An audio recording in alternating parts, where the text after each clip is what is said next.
First started working in coffee probably 5-ish years ago. It had always been a part of what I did because I've worked in pubs, hotels, restaurants, but it's always been like on the side, even though I always enjoyed it. But specialty coffee first started having a go at that probably about 5 years ago.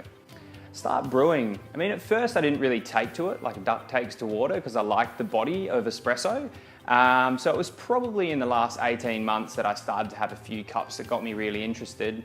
And yeah, I just started playing around, and then I guess over the last 12 months I've really got into it a hell of a lot more and just love it.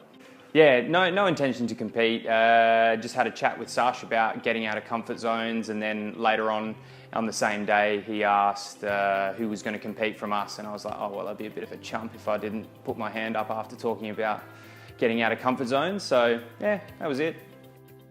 Devon as a coach was amazing, helped me organise my time and all of that, and it was just, you know, I found it fairly easy, I suppose, just do something every single day for a few hours a day. It was a big blank moment. It took a few seconds to realise what had happened. I thought that I'd put in a lot of work and I was really happy with what I did, but first time you got no idea, nothing to set the benchmark against, so yeah, it was a big shock. Hopefully, you know, we can have more people drinking filters, just our customers for a start. Like that was starting to grow anyway off the back of regionals. But I'm really looking forward to working with the Adelaide community some more. Like that's what we'd already started to do, and I was really surprised by the people that came along and that I met that just started helping. And yeah, I'm really looking forward to see where it goes, and hopefully some other people want to get on board as well. How do I feel about the World Brewers Cup?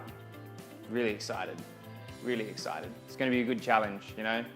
Every time so far that I've thought I've prepared well, I've got sort of the best result that I could possibly hope for. So I'm just looking forward to learning more and getting out there and representing Australia.